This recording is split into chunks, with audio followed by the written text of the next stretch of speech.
Good evening, everyone, and welcome to this by-election debate hosted by CamGlen Radio. My name is John Bachtler, and I'm the chair of CamGlen Community Council, and it's my pleasure to chair tonight's debate. As some listeners will know, this would normally be the slot for Rebellious Jukebox, and thanks to Derek McCutcheon for agreeing to make way for tonight's debate. This Thursday, 5th of October, the constituents of Rutherglen and Hamilton West go to the polls. It's a by-election to elect a new Member of Parliament caused by the recall of former MP Margaret Ferrier. Although many aspects of domestic policy are devolved to the Scottish Parliament, the UK government has significant reserved powers. So MPs at Westminster have responsibility for many important areas that affect each of us. These areas include benefits, immigration, employment law, defence, foreign affairs, broadcasting, and some aspects of the Constitution, taxation and transport. As we know all too well, these are difficult times. We've lived through a financial crisis, austerity, Brexit and the pandemic. There is a cost of living crisis, a climate emergency and energy crisis, and a war in Europe. And there's the contested question of whether there should be another referendum on Scottish independence.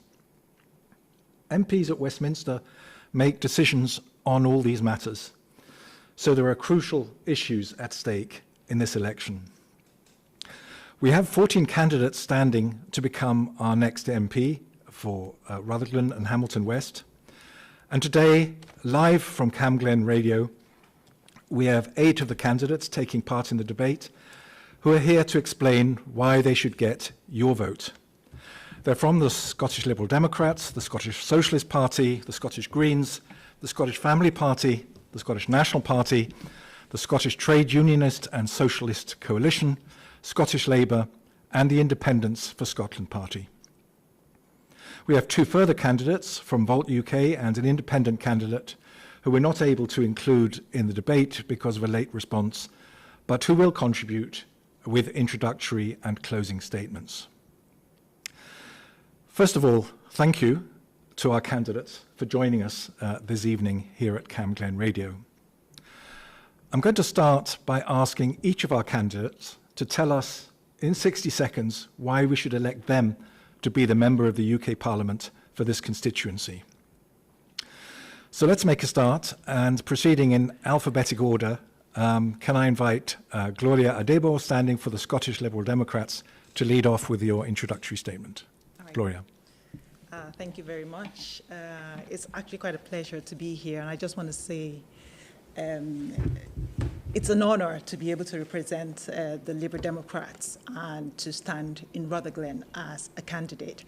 By speaking to people on the doors, what we have heard is that people are actually fed up and really feel badly let down by the SNP and the Conservative government. And people are really looking for change.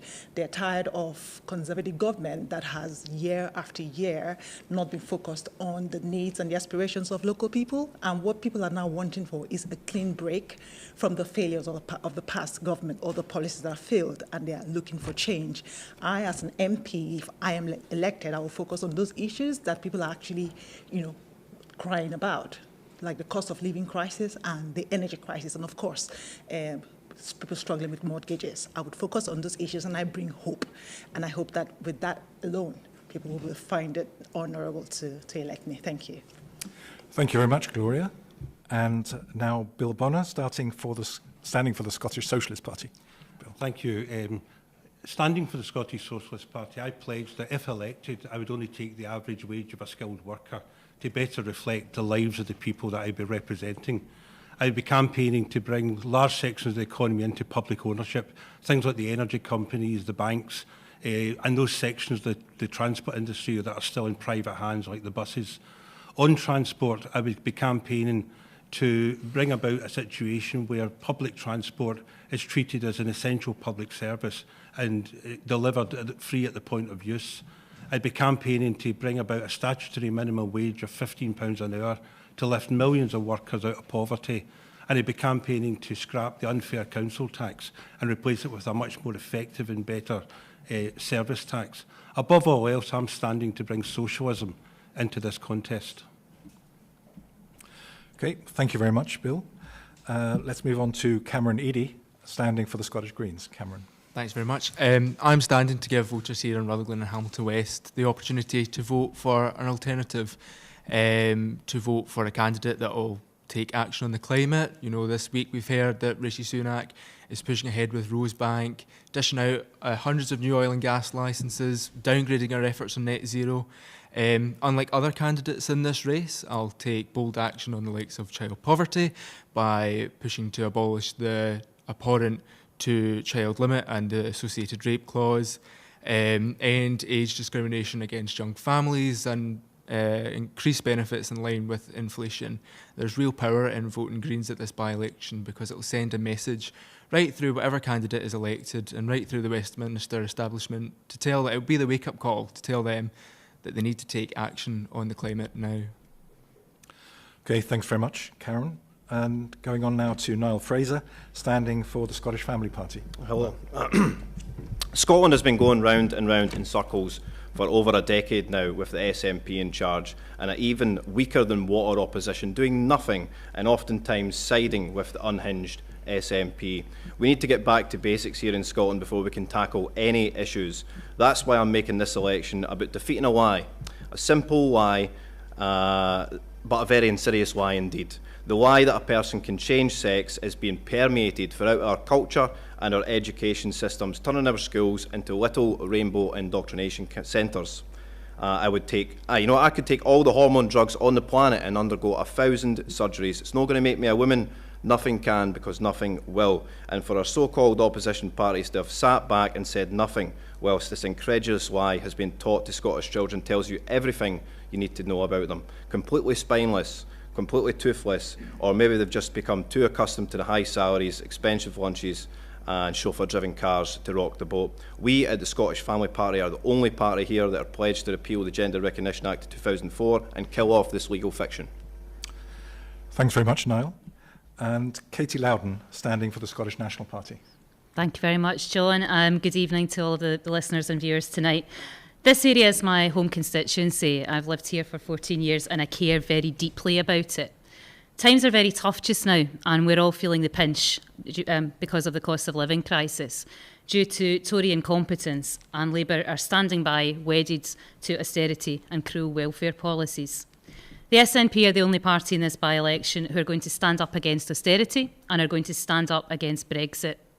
I'm standing in this election because I want to see real cost of living support for people in this constituency, whether that's on their mortgages, bringing about tax relief, whether it's about £400 towards their energy bills to get them through this winter, or whether it's standing up against the two-child cap and the cruel rape clause, or whether it's about protecting people's pensions by protecting the triple lock and standing against any increase to the pension age. This is not about promising jam tomorrow. This is about getting money in people's pockets just now. By voting SNP for myself on Thursday, you get real cost of living support and you get it when you need it, which is now. Thank you, Katie. And now Chris Sermani, standing for the Scottish Trade Unionist and Socialist Coalition. Thanks. Hello to all the listeners and viewers. I live in the Cambuslang in the constituency and I'm an active trade unionist, and I see the effects of the cost of living crisis both in my work and in my personal life. And all the while the rich are getting richer and the working class are getting poorer. The cost of living crisis will be spoken about by a number of candidates today, but really generally they're paying lip service to it, because what we really need to kind of address it is socialist change. That's why I'm standing on policies such as a £15 an hour minimum wage with no exemptions, nationalisation of big sectors of business, mail, energy, rail, to take those profits and reduce bills for ordinary people, full funding for council and NHS services. If elected, I'll also stand on the policy of accepting only a worker's wage and donating the rest back to socialist and working class causes. Thank you, Chris. And Michael Shanks, standing for Scottish Labour. Michael. Thanks, John, and thanks CamGlen Radio for organising this evening's hustings. I'm standing because this community is full of potential, but we're living through a time of crisis at the moment. It is a cost of living crisis, but it's also a crisis in our public services.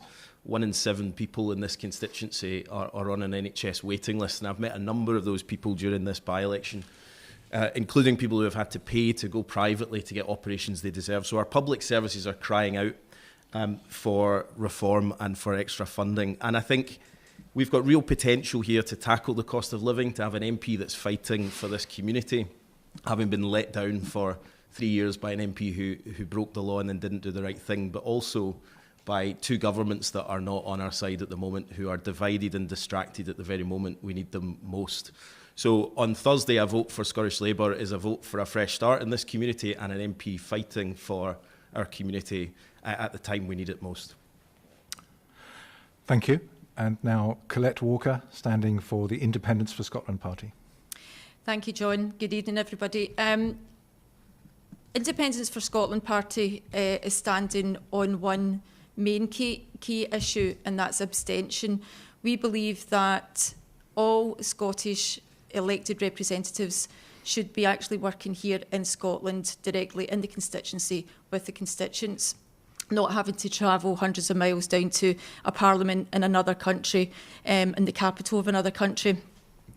I think it's also really important that we have more life experience people that are actually elected as MPs at this present time. We have the knowledge exactly what's going on, and we can give the proper life experience and work with the constituents to make the constituency a much better place to live in. We're also standing for women's rights, carers and disability rights, single-sex safe spaces, which is something that is very important to myself as a disabled person. And so for a vote for myself, Independence for Scotland Party, on the 5th of October, you have a very dedicated person who's going to work directly in the constituency. Okay, thank you, Colette. And we have then 2 of the other candidates that I mentioned. Firstly, Andrew Daly, standing as an independent. Yeah. Hello, I'm running because of the way both Westminster and Holyrood governments dealt with the COVID-19 pandemic. Over 13,000 of the electors in this constituency signed a declaration and were disgusted that their MP, Margaret Ferry, had decided to travel 1,000 miles on public transport knowing she had COVID, whilst at the same time healthcare workers were forced to stop people seeing their dying relatives in hospitals and care homes. They knew early on that the coronavirus was no worse than a bad case of influenza, but took all measure it could to hide this fact using a compliant media and psychological manipulation techniques. The shareholders of the pharmaceutical companies and medical supply companies were deemed more important than serving the people who elected them. So why should you vote to me to send a strong message to both governments that you've not forgotten their deceitful behaviour and that the British public will not be manipulated again? Because if you do not, this will happen again. Remember the £25 million spent on Tamiflu? Maybe you did, maybe you didn't. Thank you, Andrew. And last but not least, Ewan Hoyle, standing for Volt UK. Volt UK are a pan-European anti-populist party, by which I mean we are a party that appeals to hearts and minds and never to the gut. We're never going to exploit people's prejudices to advocate policies that aren't supported by evidence or logic. We're never going to choose the easy path to votes if it's the wrong path for the country. We're always going to try to communicate the big changes that need to happen to improve voters' lives. The most important big changes at present are rejoining the EU and proportional representation at Westminster. We're asking people who are considering a Labour vote to vote for us instead, because the admirable principles I just described that Vote UK live by, they seem entirely absent from Keir Starmer's thinking. Keir Starmer knows we need to rejoin the EU to get the economy back on track and invest in our public services, but he's too much of a coward to communicate that fact. I'm sure Michael Shanks is a lovely guy, but he's representing a Labour Party led by a cowardly, calculating politician with no capacity to inspire, and people should vote for something better. Thank you. Okay, thank you, Ewan. And thank you, everyone, for the introductory statements, which have given us a good idea of the issues at stake in this by-election. Over the next hour and a quarter, we want to go and explore further some of these issues. I should say that we've been sent questions by CamGlen listeners, and I'll be selecting some of them during the debate. Let's start with the cost of living crisis. which is the most important topic for many people in the constituency, with rising prices for food, for energy and other costs, and wages not keeping pace. We see use of food banks at all-time high, and as we saw this morning, many people are not eating as healthily because of the costs. Several of the questions posed by local residents want to know what specific changes candidates would introduce, specific changes, if they could, to help people with the cost of living. So let's go first to Michael Shanks. Michael, let's suppose that Rishi Sunak calls a snap general election this week. As the potential alternative government, what would the Labour Party be doing in terms of immediate help with the cost of living? Thanks for the question. So we've set out a number of things so far on the cost of living, which ultimately will lead to up to £1,400 going back into people's pockets annually. So that's about reducing bills, which is really, really important. So not just about cash into the pockets as a short-term solution, but bringing down the bills in the first place so that people have more of the money they're earning stays in their pocket. But I think also we've said that we need a new deal for working people, which will be introduced within the first 100 days of a Labour government, which is really changing the landscape of employment in this country, because far too many of the people living in poverty at the moment are in work. In-work poverty is a huge problem in the country at the moment.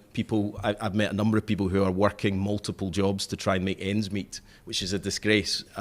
So we need to do, for example, we've said that the national minimum wage should come out of being something that government controls and should be something that an independent organisation decides based on the evidence of the costs around at the moment, because the minimum wage has not kept up with the cost of living. But we've also said there's things like looking at our energy security that will bring down those costs in the long term. So not short-term policies that get us through the current price increases until we get another price increase in a few years' time, but actually change that brings down people's bills in the long term. And I think the other thing we've said is that we will oppose a number of the things that will make the cost of living more difficult. The SNP have proposed increasing 1 in 4 people's council tax in this constituency, increases in income tax on people earning $28,000, which it does not make you wealthy in the current climate, a tax on people going to their work in Glasgow simply because they live in South Lanarkshire. These are things that in the middle of a cost of living crisis will actually make people's lives harder, and Labour will oppose those changes. Okay, thank you, Michael. Now, the SNP and Liberal Democrats could potentially be holding the balance of power in a hung Westminster Parliament. Katie Loudon, first of all, what would the SNP's position be on specific help with the cost of living? Sure. Thanks for the question, John, and for those sending it in. I think all of us have agreed, when we've met previously, that the cost of living crisis is at the forefront of people's minds just now when we're speaking to them on the door. I am going to disagree with you, Michael, that this is just not, we need to take both a long and a short-term look at this. People need money and they need it now. Now, I had challenged you last week to answer whether or not you agree with me that people should be getting money this winter to help with their fuel bills. They should. People need that money and they need it now. I challenged you on whether you thought people should get tax relief to help with their mortgage rates, and you couldn't answer that either. People need that help now. Now, the programme for government, which went through the Scottish Parliament a few weeks ago, was unashamedly anti-poverty, pro-growth, and it was about fairer taxation, and it was about a fairer crack at the whip for people. This is about both short-term and long-term. Now, it's not honest to sit and talk about a new deal for workers when Labour were whipped in the Scottish Parliament just last week to vote against the devolution of employment law to the Scottish Parliament, where we could be making a real difference, where our MSPs understand what is happening in this country and what is happening in this area. And it's also not honest to sit and talk about decisions about council tax and congestion charge, which haven't been taken, are out for consultation. And quite frankly, if Labour are going to sit here and talk about, say that they are against even having these conversations, they're against the principles of fairer taxation, when we have gone through a terrible economic crisis, we're still suffering from the Tories crashing the economy, we're suffering because of Brexit. We hear that all the time on the doorstep from individuals, from local businesses. If Labour are not for fairer taxation and having to have difficult conversations, what are Labour for? Okay, Thank you, Katie. Let's go on to the Liberal Democrats. Gloria, what would your position be in terms of helping people with the cost of living and particularly specific changes that people want to know about? Well, for the Liberal Democrat, I think it's all about putting money back where it should be, rather than taking money out of people's pockets. We need to get money back into people's pockets, and this is actually the wrong time to begin to set any kind of increase in taxes. We would not support any policy that would actually, increase the council tax, because it's actually the wrong time to do it. And data has shown that people are actually struggling to put food on the table. And then we want to, at the same time, increase the council tax, and that's the wrong timing to do that. We can have that conversation, but it's not the right time to do it. And this is, the SNP government had actually promised that they were going to scrap the council tax. So to come back and actually want to increase it, that is not going well with the people. And then the windfall tax as well. The Liberal Democrats are the first party to actually advocate for a proper windfall tax on energy companies who are, having joys out of the pains of people. So we would advocate for actual proper windfall tax that actually taxes these companies for the profits that they are making off of people's, pain. We would also focus on free school meals. So that's something that's also coming out from the data that we have. People are struggling for, with their children. We would advocate for free school meals and then make provide some kind of voucher scheme that would enable children to actually have access to extracurricular activities when they're not in school. These are some of the policies that Liberal Democrat will actively pursue when elected. Okay, thanks very much, Gloria. Cameron Eadie, the Greens are also predicted to be represented in the next UK Parliament. What would you be advocating to help with the cost of living? Well, first of all, I'll just, if you can, I'll go back to something Michael had said. He says, now's not the time to raise income tax. Well, because of Greens in government, those that earn less and are feeling the pinch of the cost of living most are paying less in tax. Those that have the broader shoulders to do so are paying a little bit more. But because of that, we've raised £1 billion for additional funding for public services. Now, that's for the other candidates here, Gloria and Michael, to tell us where they're going to get the £1 billion from, because it's not fair to say that we'll increase funding, but we won't increase taxes. At least the Greens are being honest about it. And on council tax as well, this is a consultation. It's only at consultation stage. Nothing's concrete. We are suggesting that those in the most expensive band pay a little bit more on their council tax. Now, we recognise that some people that live in bigger houses won't be able to pay, and we're not asking people to do that if they're unable to. There will be support in forms of council tax rebates. But things that we're doing for the cost of living crisis and government, we're already delivering. We've doubled the Scottish child payment, lifting 90,000 children out of poverty. Today, we've removed peak rail fares, putting hundreds of pounds back into the pockets of commuters. Free bus travel for under 22s. And in Westminster, I'd continue all the same progressive, pragmatic policy solutions like that. Say, for example, removing the horrible two-child limit and abhorrent rape clause, increasing benefits in line with inflation, ending age discrimination against young families. That's not a given with Labour or the Liberal Democrats in this by-election. Okay, thanks very much, Cameron. Let's now give some of our other candidates the opportunity to set out their proposals. Bill Bonnar, first of all, for the Scottish Socialists. Yeah, first of all, when we talk about the cost of living crisis in terms of inflation, we've got to have a better understanding what's driving inflation. One of the main things that's driving inflation is excessive profiteering by companies. We're talking about a cost of living crisis, but if you look at the profit levels of almost all companies in Britain, they're going through the roof. So we need something that actually tackles some of the excessive profits, because there's a lot of companies are jumping on the bandwagon because there's an expectation that prices are rising. We'll just put up our prices even more. And I think that's got to be exposed and that's going to be tackled. At the same time, though, you've got to tackle the cost of living crisis is also about tackling poverty. And the way you tackle poverty is redistribution of wealth. Almost every single policy by the Scottish Socialist Party is about the redistribution of wealth, whether it's progressive taxation, whether it's scrapping the council tax and replacing it by a service tax, whether it's bringing in a statutory minimum wage of £15 an hour. It's all about a massive redistribution of wealth. And what that does, it's not only a good policy itself and produces a better society, it actually produces a more economically viable society. So you can't take out the cost of living crisis in isolation. It's about a whole raft of policies that actually work and transfer wealth away from the rich to working people. Okay, thanks very much, Bill. Niall Fraser for the Scottish Family Party. Well, I think in terms of the cost of living crisis, it is on the tip of everyone's tongue. But in terms of specific changes, I mean, the cuts should all come from the government side. We need to strip out the bureaucracy in local councils and thus lower council tax bills. I can't agree anymore with Gloria.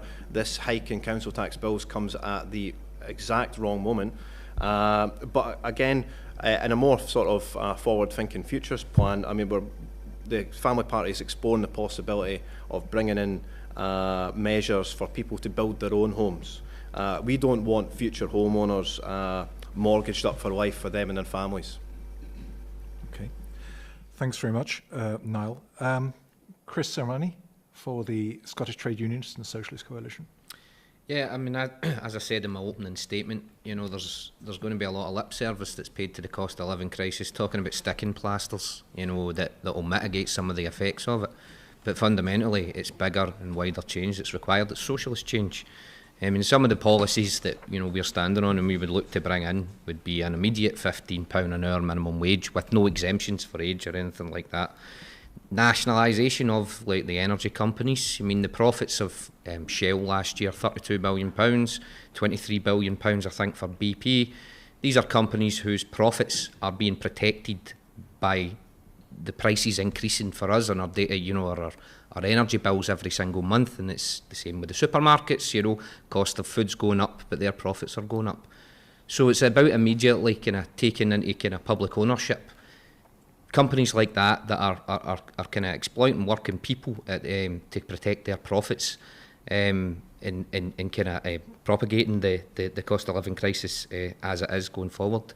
An immediate thing as well would be, you know, we're talking about taxation here.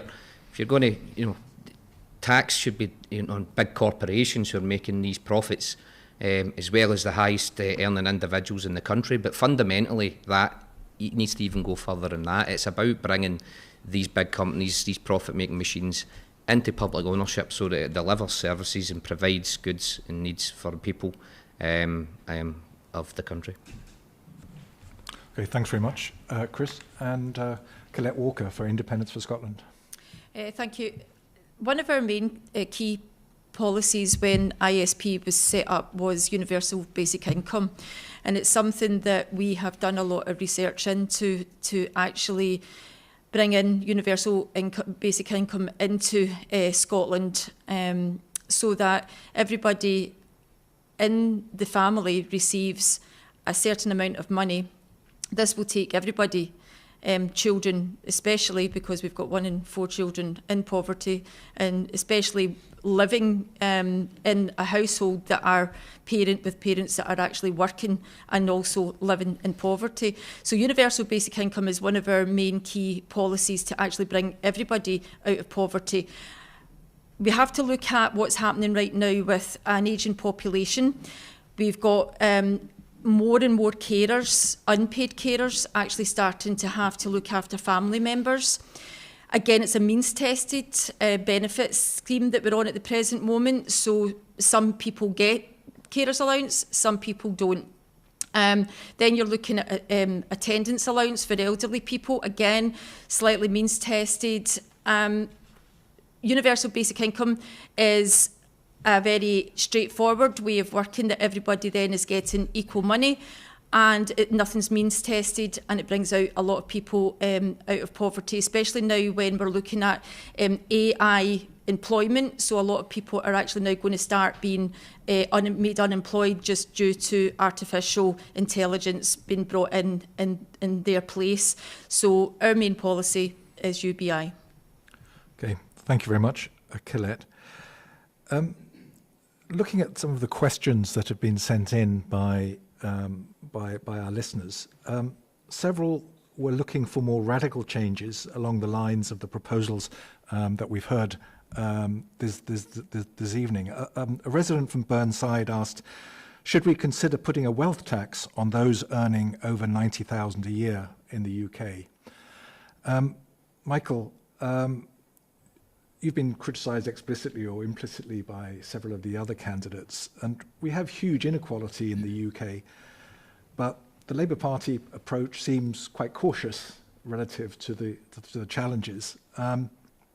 As the potential alternative to the current government, why is Labour not pushing for more radical proposals that would address this inequality? Along the lines of perhaps what we've heard about redistribution of wealth, about a universal basic income, and some of the other proposals. Well, I think we have supported a pilot of the universal basic income. I think it's a really interesting idea. I think it's not without its challenges, and I think thinking that that's a solution you can implement to the current cost of living, I think is not fair to say. But it's worth looking at, and I think Colette makes a good point about the future of employment in the age of technology. But I disagree with the idea that Labour's not set out a radical plan around how we grow the economy so that we bring in more money to pay for public services. I think a wealth tax, we've absolutely said, for example, we should be closing the non-dom loophole, which at the moment allows people to not pay tax in this country. That raises billions of pounds, which comes into money we can spend on public services. We have said we need a genuine tax on the oil and gas, on the profits that have been unearned, because they made huge profits through absolutely nothing that they've done themselves, and there should be a windfall tax on those profits, which we pushed the Conservatives on from opposition, and eventually they introduced a version of. But ultimately, it comes back to we need growth in the economy, and we need to think what actually brings in money in the long term. It's all well and good to talk about wealth taxes, but actually they need to bring in money. Otherwise, it's just words that don't actually deliver anything. So we need a fair taxation system. But I think I would disagree with the idea that a fair taxation means if you're earning £28,000, you're somehow wealthy and can afford to pay more income tax, which is what the SNP is proposing.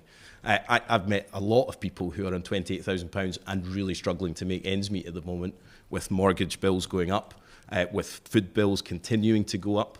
So I think we've got to think about tax in a fair way. It's got to bring in revenue, and it's got to not hinder growth in the economy, or we're actually just shooting ourselves in the foot further down the line.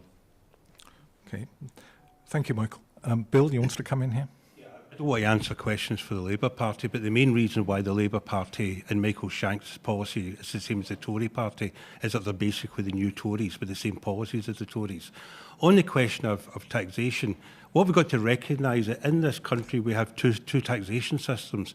There's a taxation system for the vast majority of working people, which is PAYE, and then there's a taxation system for the rich and big business, which is essentially a tax evasion system, because basically the way it's set out, there's 101 ways of perfectly legal measures you can do to avoid paying taxes.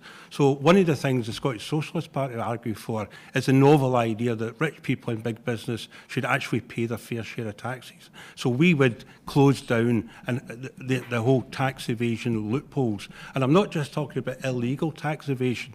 Most tax evasion in this country is perfectly legal and has been set that way by government. And as for Labour was going to close tax domes and things like that, I can remember back when Dennis Healy was talking when he was a Labour Chancellor back in the 70s, saying we're going to close these tax loopholes. Every Labour government that's been in power has enhanced the tax evasion network to it's exactly the same as the Tories. So what we need is a robust, progressive taxation system. And one of the ways we do that is to close down all these legal loopholes that stop rich people, stop the wealthy, and stop big business avoid paying their fair share. And if we're talking about funding public services, we're talking about all the other investments needed. One way to get that is to claw back the scores of billions of pounds that's lost in tax evasion. Okay. Thanks very much, Bill Bonner from the Scottish Socialists. One last point on this topic, Katie Loudon from SNP. Thanks, John. I agree with a lot of what Bill said there, because the truth of this, and Michael was deflecting in his answer, is that Labour U-turned on the idea of a wealth tax under Starmer. Starmer is lurching to the right. This is about taxing people fairly, And really by talking about that, it really was empty words. You weren't really explaining what that actually means. And as Bill said, I've been a councillor in Cambuslang since 2017. We have constantly coming from Labour, and I've got to say that the Lib Dems now that it's Labour and the Lib Dems who are running the council at the moment, they keep talking about extra money for local government. Now, I'm a councillor. I'm always going to argue for extra money for local government. Local government is so important in delivering the services which we use every day. But there's no honesty, either at council level or from Labour at Holyrood, about where that money should come from. We never get a straight answer, and that is the problem. I am for fair taxation.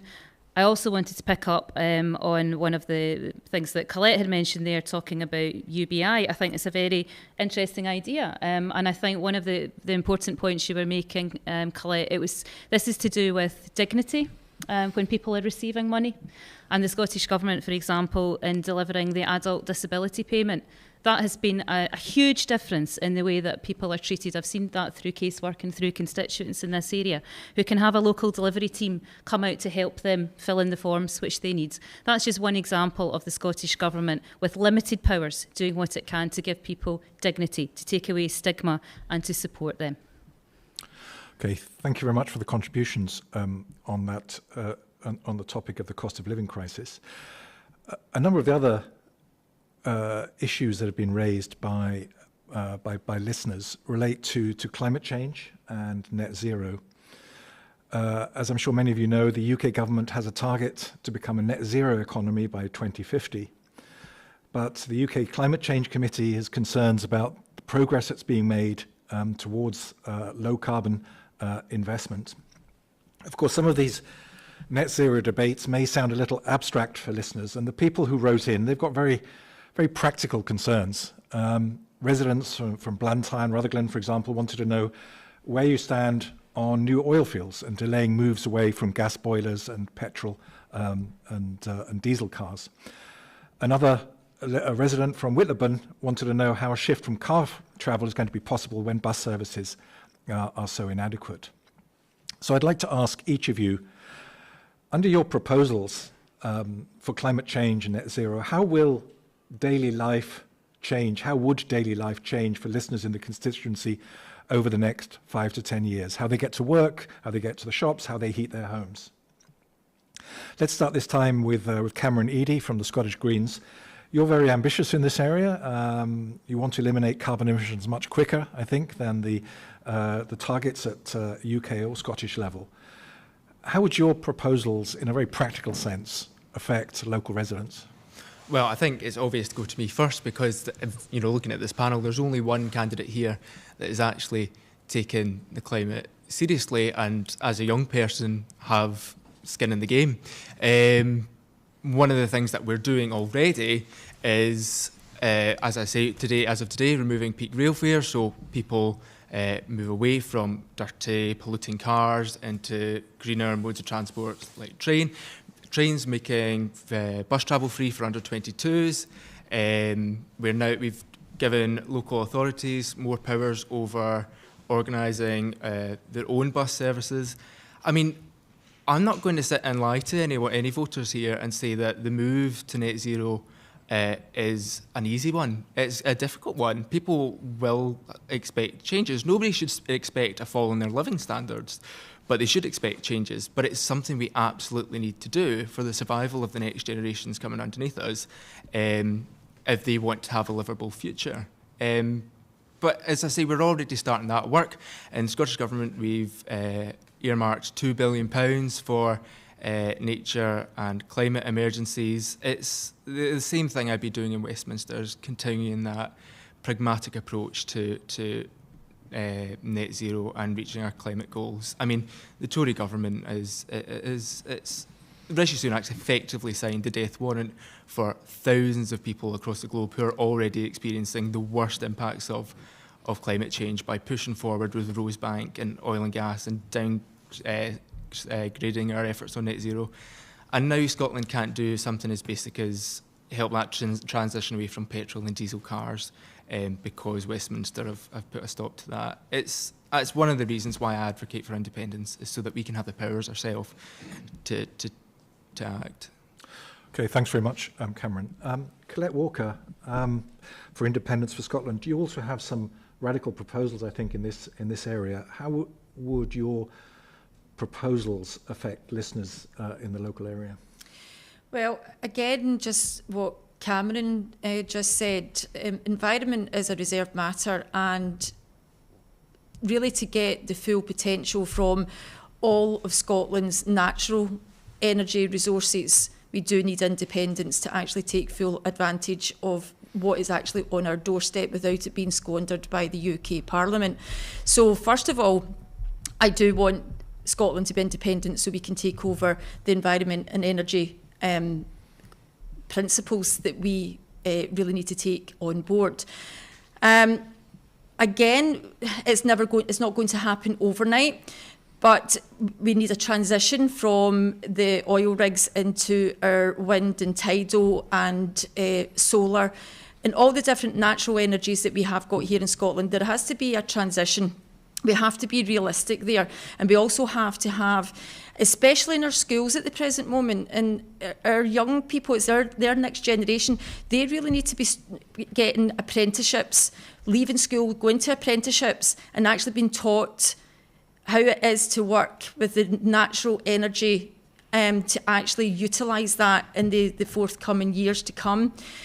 Commonweal, we are working on quite a few policies that Commonweal have been putting out over the past few years, the 21 for 21 policy. But again, what Cameron was saying, we have to look at the public transport. Public transport is a major issue.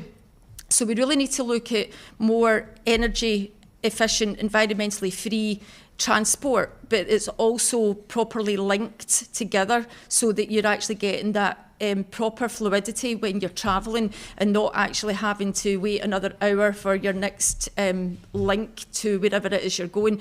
But it has to be your buses, your trains, everything has to be environmentally friendly. And again, the cost of it, we actually hope that in the future we could actually possibly have either like something that London had, like the Oyster, or even free travel for all in the near future. But just now, I would say definitely independence first so that we can take over the natural resources that we have here in Scotland. Okay, thanks very much, Colette. Chris Samani, you've proposed, I think, local climate emergency plans as part of your programme to deal with climate change. What would that look like for this constituency in terms of the implications for constituents? I mean, what would be required would be like a massive investment in kind of renewable energy, a proper transition from fossil fuels to green alternatives, which would create jobs in that sector and also transition people from the oil and gas sector to the renewable sector. You can't deliver action on climate change where the pursuit of profit becomes for anything. So it would be about that mass investment to kind of make that transition and to kind of build sustainable jobs for people going forward from there as well. Okay, thanks, Chris. Bill Bonner for the Scottish Socialist Party, you're campaigning for a Green New Deal. How would this affect local residents? Well, I think one thing we have to be very clear of, the government, for example, has stated its commitments to a greening of the economy. The problem is that the main job of a British government is to defend capitalism. Therefore, you can't have effective action against climate change and at the same time uphold the interests of the capitalist system. You actually have to have a different type of system. So if you're talking about the radical reconstruction of society to tackle climate change, you can't do that without moving in the direction of socialism. Just as climate, the climate crisis and capitalism are two sides of the same coin, the solution and socialism are two sides of the same coin. But also in terms of very specific issues, one of the things that we've campaigned on in this election is not only to bring all public transport into public ownership, including the buses, but to have all public transport delivered free at the point of need, basically the point of use. It's already highly subsidised by the Scottish Government, we would extend that, and we would see it in very much the same way as an essential service, a bit like the health service or the education system is funded free at the point of use.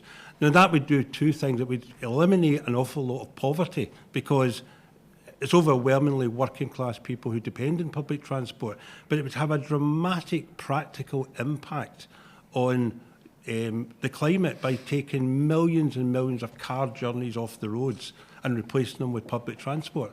So in terms of bringing about that kind of radical transformation of society to tackle the climate, you can't separate that from radical socialist policies to tackle the climate crisis. Okay, thank you, Bill.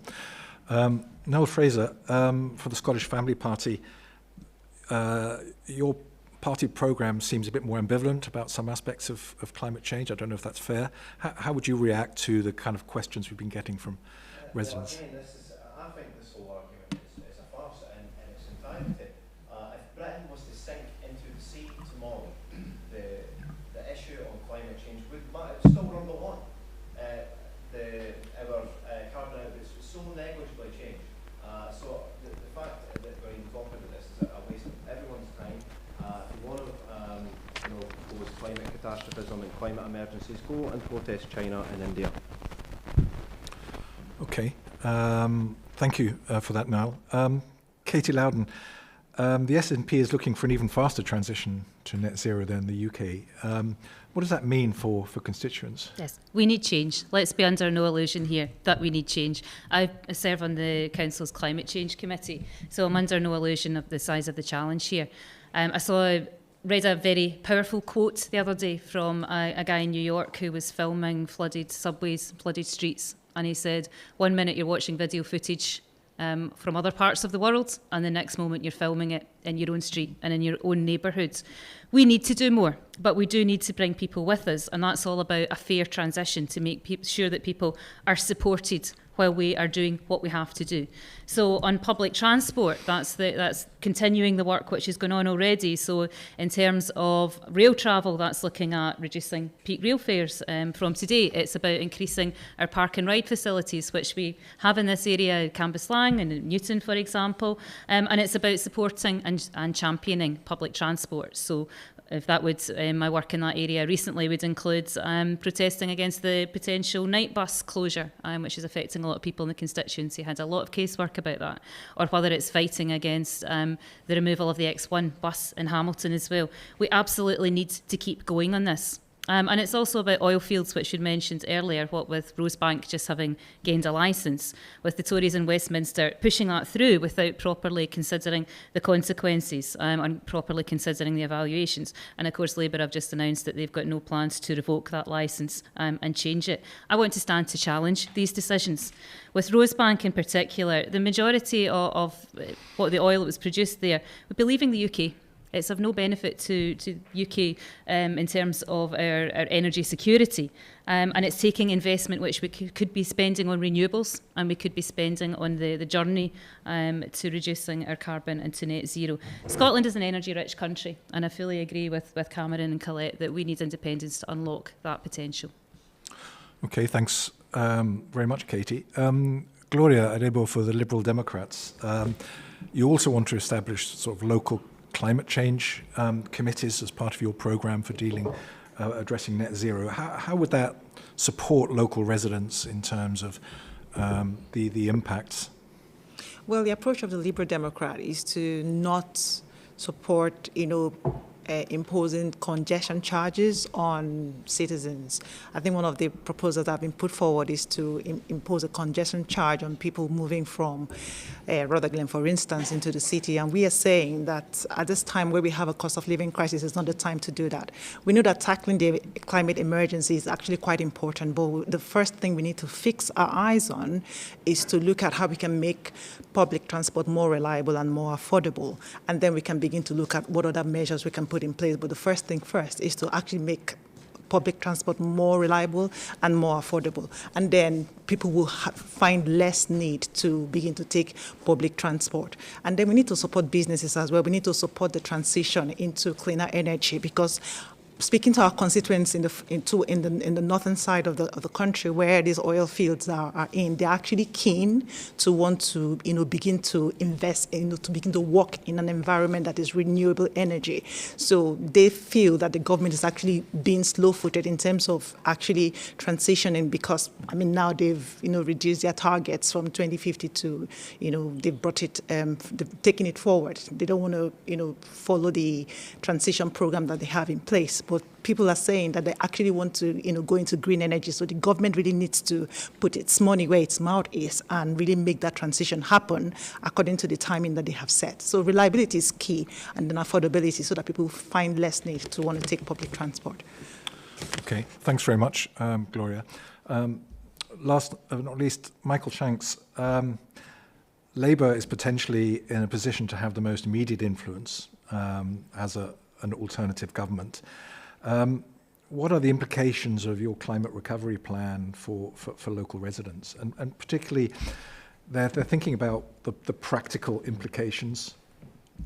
Well, I think it's interesting, actually, the elephant in the room with the last question and this question is that, of course, the Conservatives aren't here tonight, and they are the architects of the economic incompetence that's led to so much of the cost of living crisis, and Rishi Sunak's desire to scrape around to find anything as a dividing line in the next election is why they've reneged on any climate ambitions as well. And so we've said that we'll reverse those decisions, particularly, and to go to the question you were asking, around the 2030 target for moving to electric cars, because industry needs the certainty of that target to actually speed up investment in this area. And a number of the car companies came out and said, actually, this leaves us in an incredibly difficult position where we were going to invest, but now we're not sure if we should.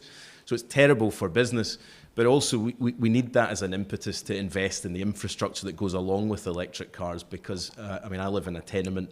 There's absolutely no way that that's going to practically work. So we really need to look at how we make this work for people so that it's actually a practical option to shift to an electric car. But I think we also need to look at things like active travel as well as public transport.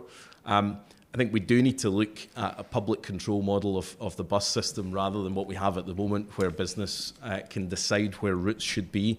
Katie's right about campaigning against the night bus, but we shouldn't be in a position where we have to fight against a private business to keep a bus route that we need in our community.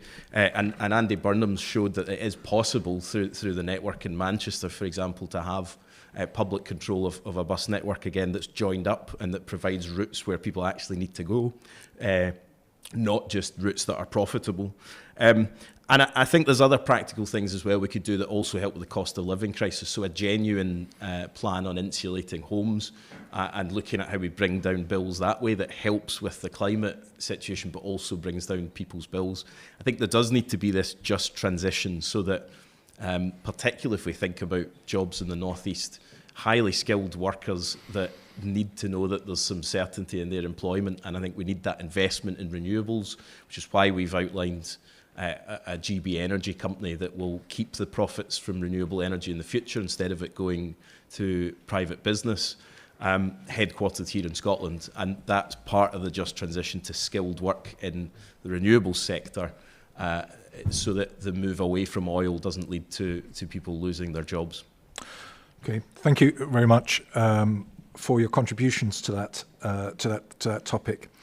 Let's go on to another subject where there are significant differences between the parties, which has already been mentioned, the constitutional makeup of the UK, and whether there should be another referendum on Scottish independence. I think 5 of the candidates here support Scottish independence.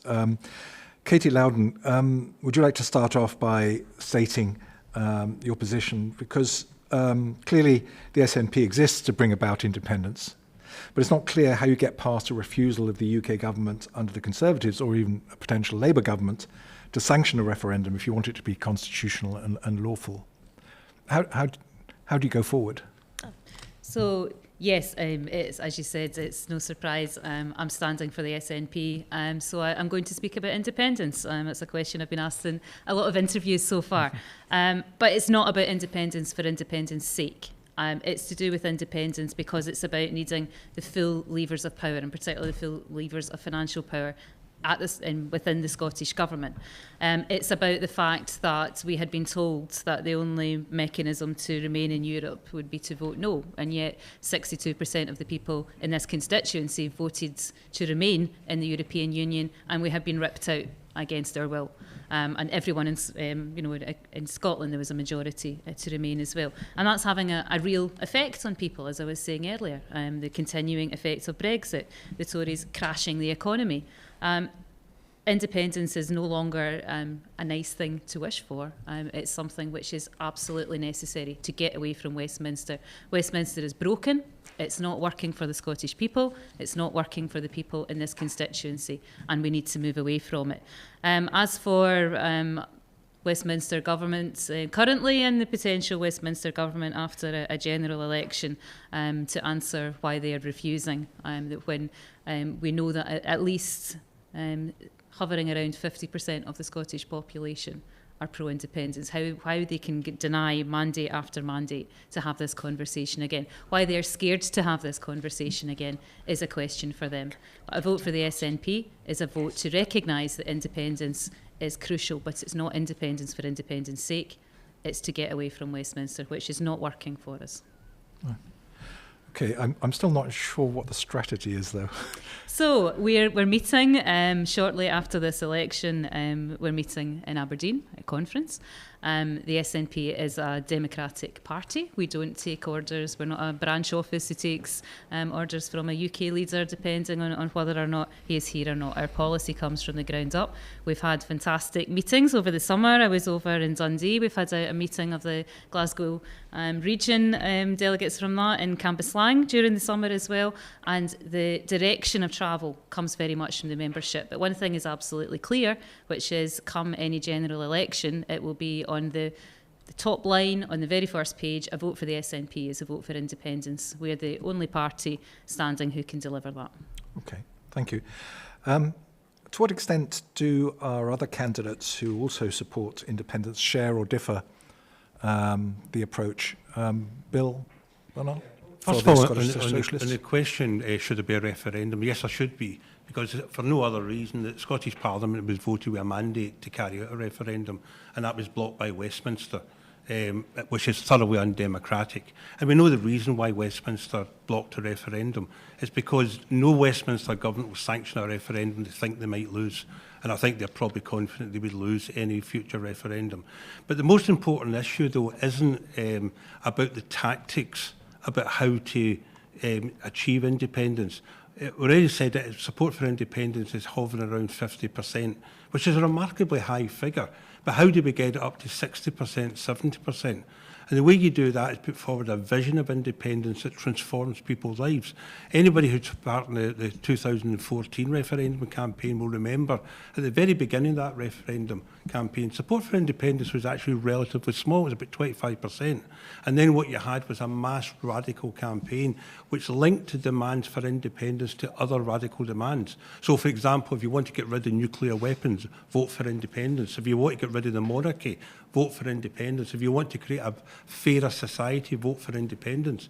And it drove support for independence up. And that's what will drive support for independence up again. It's by putting forward that vision of an independent Scotland will become a radically different, better place.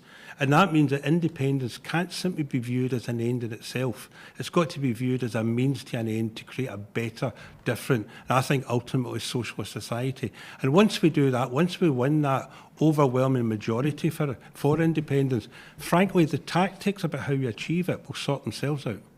Okay. Thank you, Bill. And Cameron Eadie for the Scottish Greens. Yes, so as Greens, we're in for the long haul. Exactly what Bill was saying.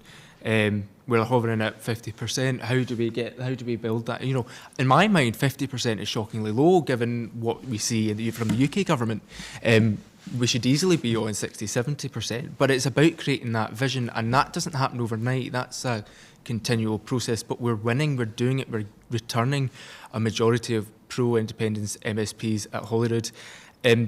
You know, we can't do something as basic as recycle our bottles without Westminster trying to stoke a culture war around it. You know, it's a prime example as to why we need independence if we want to do something as basic as that. Or take the Gender Recognition Reform Bill, which was passed and supported by a majority of MSPs from all parties, but Westminster took the democracy-denying decision to block that. And look, we've got people may hold out hope that Labour are going to be somehow different. Labour are going to promise us something other than the Tories, but they're not. You know, what we're seeing with the U-turns of the past months, it's a weak tribute act of the Tory party. Independence is the only way that we ensure that we get rid of Westminster and can take decisions here. Scottish people taking decisions in Scotland about Scotland. That independence is the only way that we can do that. Okay. Thanks very much, Cameron. Colette Walker, you've already talked about the case for independence in some of your previous responses. What do you see as the way forward in terms of strategy? Well, we've actually already started taking some actions. I'm actually part of a group called Stirling Directive, and that's 11 individuals, some in parties, some non-partisan, but we're all supporting a Scottish independent nation, rightfully our own nation in our own right. We have what's called the Treaty of Union, but in that treaty, the terms of the treaty is the Scottish Constitution, the claim of right. Now, people don't like to talk about the claim of right because that talks about the people of Scotland being sovereign. Now, that claim of right is ratified in the terms of the treaty.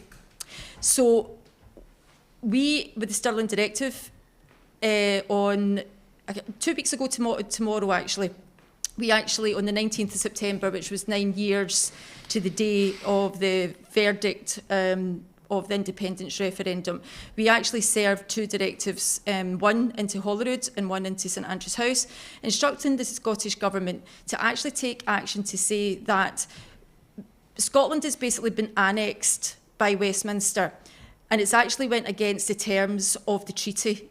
And the claim of right with being the people of Scotland are sovereign, we actually are the Crown, we are the higher authority, we have the final say. But just now our Holyrood's Parliament and our MSPs are classed as sovereign because it comes under English law Crown. So we have instructed the Scottish Government with these 2 directives that they have to the 22nd of December, and if they don't take any action with what we've instructed them to do, then we will be looking to take them to the Human Rights Court of Human Rights. So we are already starting to take action on the constitutional debate to get Scotland to be a nation in its own right. Okay, thanks very much, Colette and Chris O'Mahony. Yeah, I mean, obviously support the rights for self-determination for the people of Scotland and for a second referendum, and that should be up to the people of Scotland to choose if that's the path that they want to go down. I think one of the problems, though, is it's, you know, in terms of winning people over who aren't convinced, it's about the vision for independence that the SNP have been putting across. I mean, back in 2014, it was a mass kind of feeling, uprising that people were looking for a better society. Then we got the SNP's white paper, which promised further austerity and continuing going forward. Now, people, what's the point of changing one vision of austerity for another? Which is why, though, if you then want to convince people and bring them forward, you need to project a vision of a socialist Scotland that's going to actually change the material circumstances in which people live. That support, as has been said earlier on, at the start of that campaign was only around 20-25%, and it got up to 45%, and polls are kind of sitting around 50% just now. If you want to get it more, you need to offer more to people. It won't be handed over. So you need to give a vision of what would change and what would be a better Scotland. And that needs socialist policies, that needs radical socialist change, not more of the same, because there's people who'll say, what's the point? Why would we bother doing that? That's what's required, that's what needs to be done, and that's what we need to begin to build for. Okay. Thank you very much. Let's now give the floor to those candidates who take a different view of independence. Michael Shanks for Scottish Labour, would a future Labour government take the same approach as the current Conservative government and not agree to a second referendum? Well, we've said at the current time that no, there shouldn't be a second referendum. We had a referendum less than a decade ago. What the SNP themselves said was a once-in-a-generation vote. And people voted overwhelmingly to stay part of the United Kingdom. What we need to do is have the devolved powers that the Scottish Parliament has, one of the most powerful devolved parliaments anywhere in the world, actually make use of those powers to change people's lives now. Instead, what we've had since the referendum is a decade of distraction, a decade of division, a decade of let's blame anybody but ourselves for every single policy.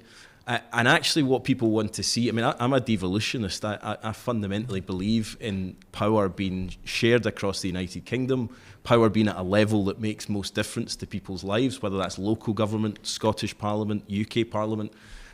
But fundamentally, devolution was designed to be something that would allow Scottish solutions to Scottish problems, but working in partnership on areas where actually it makes sense to make decisions across the whole of the UK. Now, we will disagree. Clearly, people who believe in an independent Scotland will disagree about that. But in the meantime, there's been a series of decisions made that have actually been about more picking a fight with Westminster than they have about the policy themselves. I think people want to see a Scottish government getting on with the day job, not distracted by questions of independence, not spending hundreds of thousands of pounds churning out more white papers on issues that, frankly, still haven't been resolved. I mean, the big questions from the 2014 referendum still haven't been answered. We still don't have a clear idea what the currency would be in an independent Scotland. These basic things that parties think, well, we'll just become an independent country and everything will be fine, is ridiculous. And for most people who want to know about how their pension's going to be paid, who want to know how they're going to have their salary paid, who want to know how public services are going to be paid, none of those questions have been answered in the decade since. People want to see a Scottish government that is focused on the priorities of the day, not distracted by these questions of the Constitution. Okay, thank you. Just to clarify, are you saying that you're against a second referendum now or in the near future, or a second referendum ever? Would a referendum, say, in 10 years' time, if there were the democratic support for it? Well, I don't ever go that far into the future to make decisions. I mean, obviously, for a very long time, the SNP campaigned for a referendum, and there was one in 2014. So you know, I'm not going to rule anything out forever. But certainly, it was very clear, and people were in no doubt about the 2014 referendum because the SNP themselves said this is a once-in-a-generation chance to vote. So people were quite clear what that was, and people voted by 55% to stay in the United Kingdom. Okay. Thank you for that. Gloria Adebo, the Liberal Democrats seem to become a bit more absolutist on this question. It's been reported that it's been said that Scotland going it alone is outdated and economically illiterate. It seems like you're not just opposed to a referendum, but against any prospect of Scottish independence. Is that fair?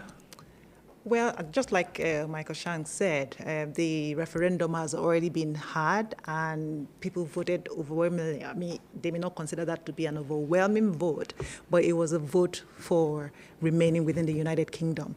And one thing I just want to say clearly is, if Brexit built walls, independence and separation will build those walls even higher.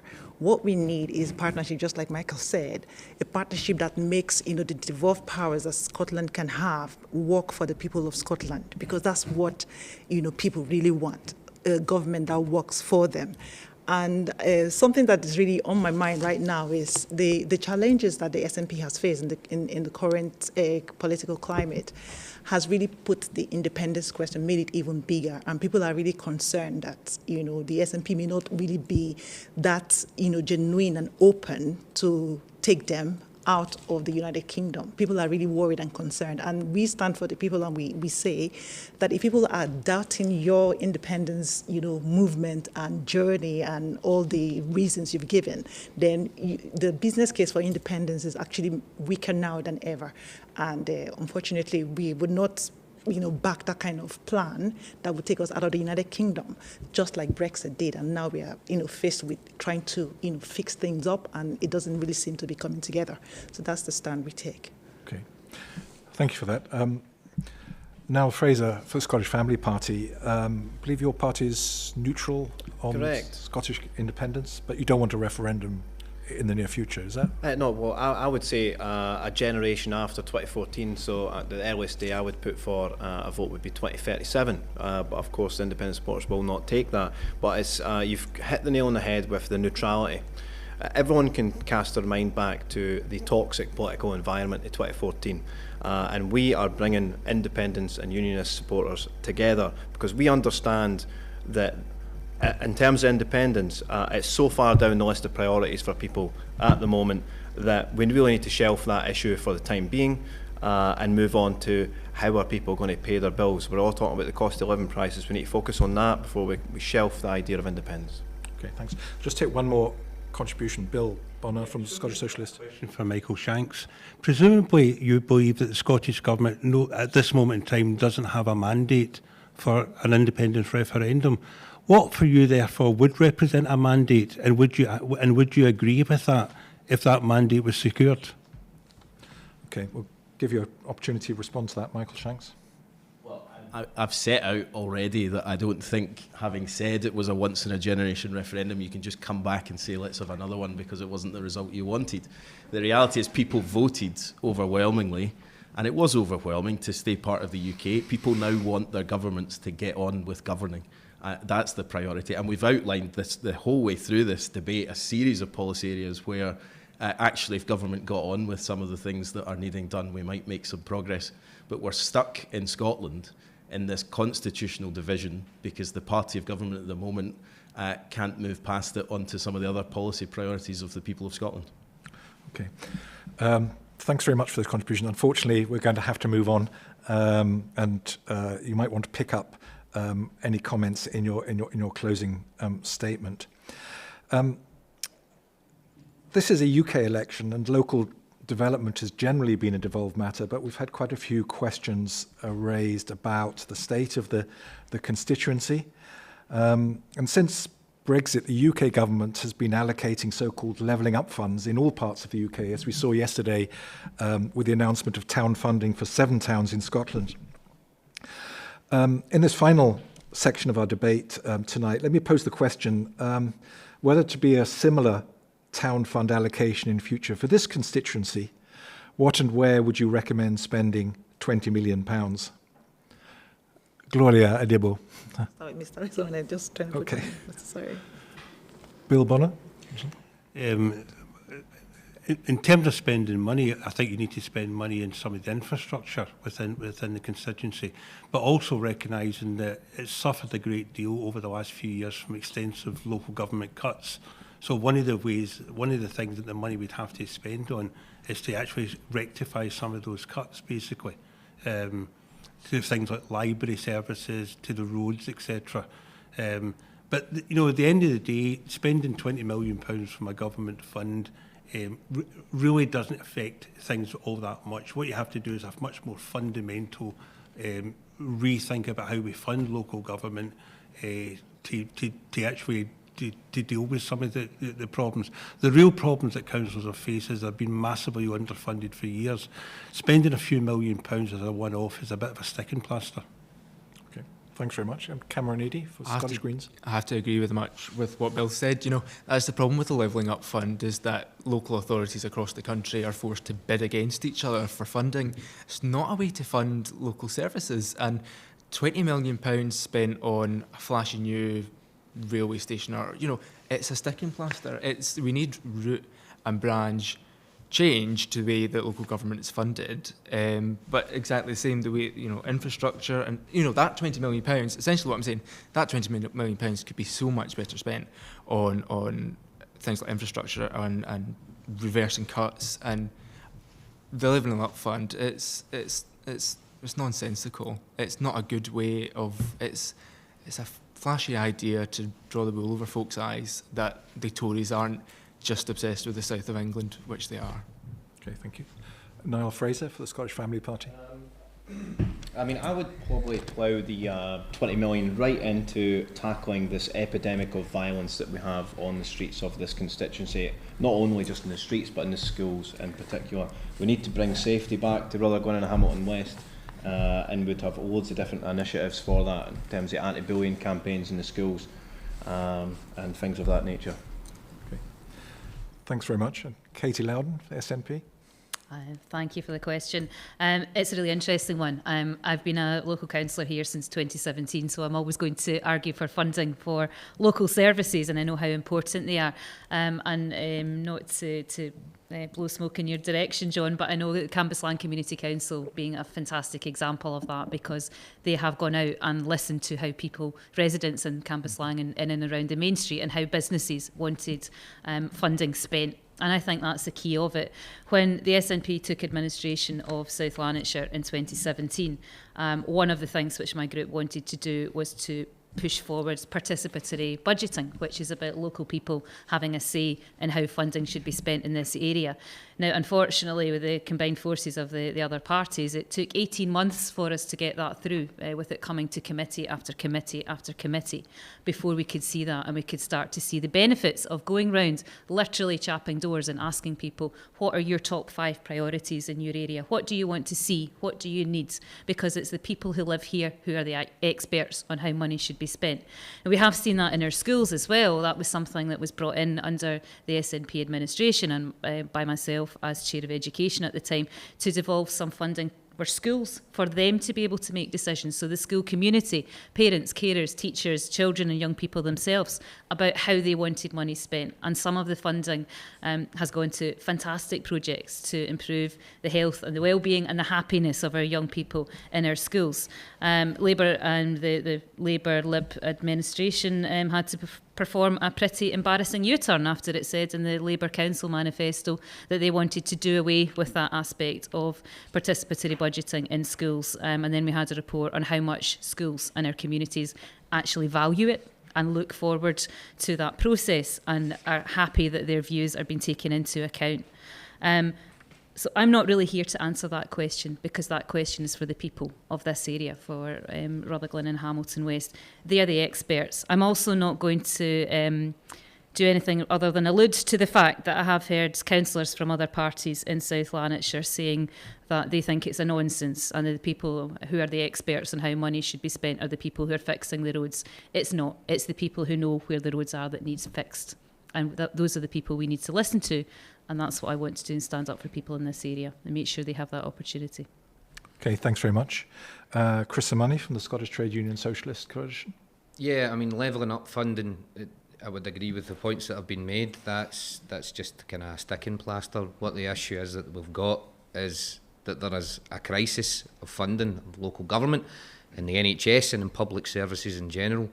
There was an article recently regarding funding for the Integrated Joint Board in the South Lanarkshire Health and Social Care Partnership, where there's a projected budget shortfall of £37.8 million. And they're looking at possibly closing daycare centres or other kind of buildings related to that.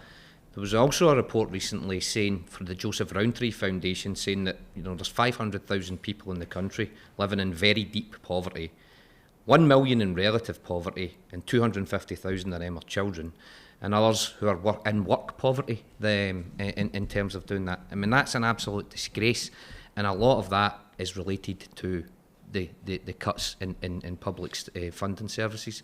We've got Katie, and she's been talking about the participatory with constituents and things about the budget, but essentially it's still about carving up cuts, because for the last few years, this seat in this constituency has changed hands between Labour and the SNP, as has South Lanarkshire Council.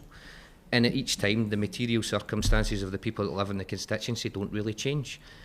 At council level, they argue over whose cuts budget's more progressive, rather than taking a stand and saying, look, we're not going to pass this on anymore, and fighting for funding for services that's needed.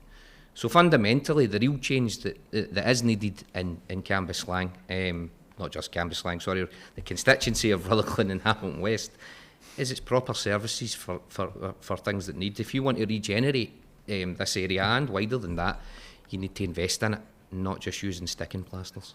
Okay, thanks very much. Michael Shanks, what were your priorities? Well, I agree with all the points about public service cuts. With 370 million has been taken out of South Lanarkshire Council's budget over the past decade, and that does have a huge effect on the delivery of services. I think to go specifically to the question you asked, I mean, I remember way back helping with application forms to European economic assistance, and it was an extremely complicated process. But the point of it was to fund one-off infrastructure that could have a long-term impact on a community. I think levelling up is a pale imitation of that, and by the looks of the recent funds, a lot of it seems to be going to constituencies that the Conservative Party would like to hold on to at the next election. But I think there are opportunities. It would be remiss of me, John, not to talk about Clyde Cycle Park that I visited on Saturday, which I know has ambitious plans and could do, and is an example of that economic development that has a wide range and impact. I think there's also huge opportunity around Shawfield. To really, obviously there's a huge cost of decontaminating the land, but Clyde Gateway is doing fantastic work around there, and I think there's huge potential there. I think we absolutely need to look at long-term funding of services, but there also is a need for us to find a way to get capital investment in projects that deliver for people locally, like around Shawfield and the Clyde Cycle Park and Cunningar Loop and other things like this. And the system we've got with the Conservatives at the moment is not the way to do that, because I agree with, I don't know who it was that said, this kind of bidding against one another for projects that actually they all meet the criteria, they're all very successful projects. And when the list came out of I think there was 30 or so in the City deal, they were all fantastic projects, and it felt like there wasn't really much strategic thinking in where that funding went. So we do need to relook at how that pot's distributed. Okay, thank you very much. And Colette Walker for Independence for Scotland. I think one of the first things I want to address before we talk about any extra funding is the proposal by the UK government, and it's been backed almost by the Scottish government, is bringing free ports into Scotland. Now, free ports, yes, there's Inverness and Cromarty, Firth, but it's not just about in our ports and our airports. It's coming into our central belt. And this is going to have an impact in the local council area and for your local councillors with their budgets, because whatever happens with the free ports, it's going to turn the areas into almost a tax haven. The constituents aren't going to get any benefit at all with businesses that come into that area. And if anything goes wrong in that area, health and safety wise, it is going to be the local council that actually picks up the cost. So I think we really have to address what's actually trying to be brought into Scotland as almost a tax haven, get rid of them first before then we talk about bringing in extra money. But the extra money I'd be looking into for the constituency, we need to actually utilise the parent councils. We need more parent councils. There's 36, as far as I know here in this constituency. There's a potential another 21 that could possibly be set up. And as Katie said, it's really important, and as I said in my opening address, that the people in this constituency, they've got the life experience here, they live here, they know exactly what is required. And every area and every constituency has its own issues, and we have to listen to them. So I would like to utilise parent councils and actually get the parents involved in actually working in their local area for the local area. Okay, thank you very much. And last but not least, Gloria Adebo.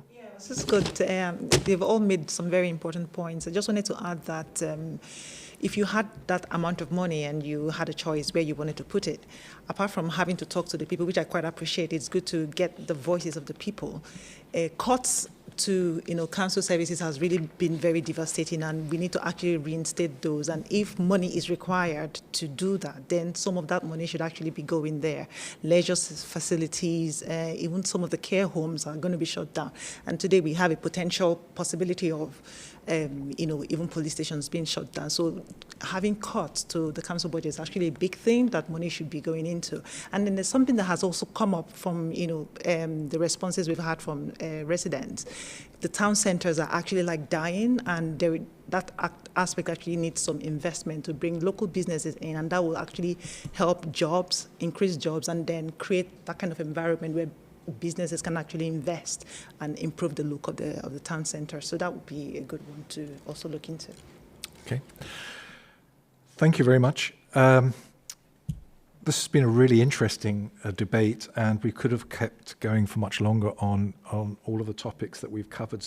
And indeed, there are other issues that we haven't had time to cover. But time's beaten us, and we need to start bringing things to a close. Before we finish, I'd like to ask each of our candidates, this time in reverse alphabetic order, to make a final statement in a maximum of 1 minute. And Colette Walker, Independence for Scotland, would you like to lead off? Okay, thank you. If you believe that the people of Scotland are sovereign and the people of Scotland should have the say in what happens here in Scotland, and you're looking to go towards a more direct democracy structure in Scotland, then a vote for Independence for Scotland party on the 5th of October will take you that one step closer to that. Also, if you're wanting a candidate that is going to be a life experience candidate who will stand up for women's, carers, disability rights, who will stand up for single-sex safe spaces, child protection and safeguarding, then please consider me for your vote on the 5th of October. Okay, thank you very much, Colette. And Michael Shanks for Scottish Labour. Thank you, and thanks again for organising this evening's hustings. Thursday's vote is a chance for this community to break away from the two governments that have let us down so badly over the past few years, a chance to send a message. By-elections don't change governments, but they are an opportunity to get an MP fighting for this community, but also a chance to send a message that it's not good enough what we're getting from the SNP and the Conservatives. We've heard tonight a lot of attacks on the Labour Party, a party that's not being in power. I suspect we'll hear more in the next few seconds. But the reality is we've been let down badly by two governments, and it's time for people to vote for something different, and that's a vote for Labour on Thursday. Okay, thank you. And Chris Simoni for the Scottish Trade Unionist and Socialist Coalition. So as a trade unionist, the recent strike wave has shown people that are totally and utterly sick of the inequality that exists in society, and they're looking to fight back. I was on the picket line last week speaking to workers in the local government picket lines, and they were raging, furious at cuts in services, staff shortages, and being left with no choice but to strike for a fair wage. As a trade unionist, I want to give a political voice to the working class, because neither Labour, the SNP, the Lib Dems, the Tories or the Green, any of the parties that have got levers of power, are prepared to do so. So on Thursday, vote for me if you want someone who will fight for the people of Rutherglen and Hamilton West and fight for socialism. Okay, thank you. And Katie Loudon for the SNP. Thank you, John. What drives me is to make sure that people in my home constituency get a fair crack of the whip. People listening and watching at home will have heard lots in recent weeks and months about what this election, this by-election, is about and what it's not about. This is about representing this area. It's about standing up for people in this constituency in the face of a broken Westminster system. And on Thursday, people living here have a chance to send a strong message from this area that we reject Westminster's Brexit, their cruel welfare policies and austerity. And it's about sending a message to Keir Starmer that we are not going to accept his lurch to the right for the sake of propping up votes elsewhere in the UK. And it's also sending a message which says this constituency rejects the politics of hate and discrimination, because we're looking for an MP that will represent everyone in this area. On Thursday, voting for me, voting for the SNP, will elect an MP who will stand up and fight for the real support that you and your family need to get us through this cost of living crisis and to make sure that we can all live the healthy and happy lives that we deserve. Okay, thank you very much. And Niall Fraser for the Scottish Family Party. Again, you will have heard tonight about a whole range of issues. Net zero, cost of living, COVID, lockdowns, all of that's fine and well and should absolutely be debated. But in the real world, in the practical world, if we cannot defeat the simplest of lies, the most elementary of lies, this sex change lie, then we literally can't go on and fix any other issue. So long as basic truths remain questionable, we'll be forever stuck in the mud, forever going in circles, forever declining as a country, as a nation and as a people. Scotland needs the grown-ups back in charge, not the daft student union politics of the SNP and the Greens. This election I've shown this community that I've got the strength, the courage to stand up for my constituents in any situation, to shield them and their children for this rainbow cult. I will never apologise for standing up and speaking truth to power for this community. Thank you very much. Okay, thank you very much. And Cameron Eadie for the Scottish Greens. So we've heard from unionist parties tonight that the independence vote was a once-in-a-generation vote. Hello, the next generation is here. The next generation is here, and we want action on climate. You know, voting Green is a vote for climate action. It's a vote to send a message to Westminster, whatever party's elected here, that they need to act. I'm unlike, say, Labour, who won't scrap the two-child limit or the abhorrent rape clause. I'll push for that. I'll push for the end of age discrimination against young families and increase benefits in line with inflation. The choice has never been clearer. There's real power in voting Green at this election. It will send shockwaves through the Westminster establishment, and I would be very honoured if you were to consider me for your vote on Thursday. Okay, thank you. And Bill Bonner from the Scottish Socialist Party. Yeah, the Socialist Party entered this contest to bring socialism into the campaign, and we've done that through projecting a whole range of socialist policies like free public transport, bringing industries back into public ownership, like the £15 an hour minimum wage. And these policies stand up on their own, but they also point to a direction of travel of the kind of society we want to achieve. And that is the kind of Scotland we want to achieve, which is an independent socialist Scotland. Now, this is an election, but we're not an electoral party. We're a party that's located in the struggles of working people. We're a party that's located in the trade union movement. We're a party that's located in local campaigns and community campaigns and in single issues. So when this election is over on Thursday, we'll be back on the streets on Friday and Saturday next week. Because our aim for this campaign was to build an organised movement for socialism in this constituency. And so far, it's proven to be correct. Okay. Thank you. And Gloria Adebo. Thank you very much. All I just want to say is that from talking to people on the doors, one thing was very clear, that people are actually they feel very badly let down by the SNP and the Conservative government. And I spoke to a lot of people who felt so politically disillusioned and they didn't have any faith in the political system anymore. As an MP, I would focus on the issues that really matter to people rather than the divisive issues that we focused on, as a political country, in our political history. And I'll focus on those issues just because those are the things that really matter to people. And I bring hope. Hope is what people are actually looking for because they're actually tired of the fighting, and some people don't even want to vote. But seeing someone who brings like a clean breath of fresh air and a fresh perspective would actually give a lot of people hope and want them to trust in the political system again. And that's why I actually ask for people to vote for me. Thank you. Okay, thank you. Let me give the last word to Ewan Hoyle, standing for Volt UK. We heard from you at the start. But you've been listening quietly to the debate. Would you like to make a closing statement? Yes, thank you. So this is Volt UK's first parliamentary candidacy. So if you want to hear more of what we have to say, please vote for us to give us a boost for our next steps. For my closing statement, I'm just going to ask Michael Shanks, if it looks likely he does get elected to Parliament, to go down and give Keir Starmer a message from the people of Scotland. The key issues Keir Starmer is running from are changes the Scottish people want more than almost any other part of the United Kingdom. Scotland wants to rejoin the EU. Keir Starmer bizarrely won't even consider rejoining the single market.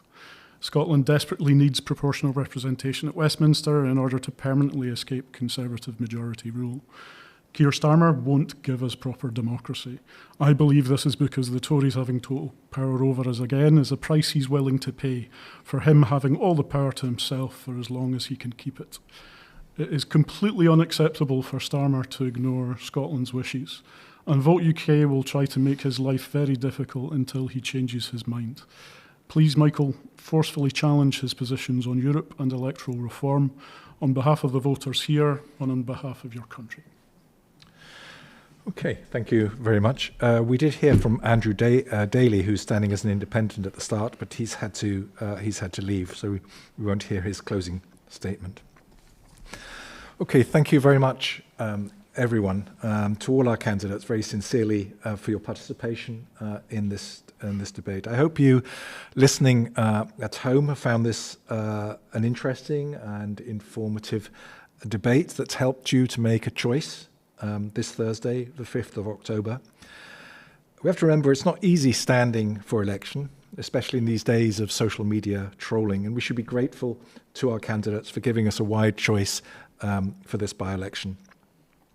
Don't forget, though, that there are 4 other candidates. Gary Cook, an independent, Thomas Kerr for the Scottish Conservatives. We clearly missed representation for the Conservatives tonight, but he's at the Conservative Party conference, so wasn't able to join us. We also have Prince Ankit Love, Emperor of India, and David Stark, Reform UK. Just a reminder that the polling stations will be open this Thursday from 7 a.m. in the morning till 10 p.m. in the evening. And importantly, don't forget to bring some photographic ID, such as a passport, driving license, pass card, or older or disabled person's bus pass. If you don't have photographic ID, then you won't be able to vote.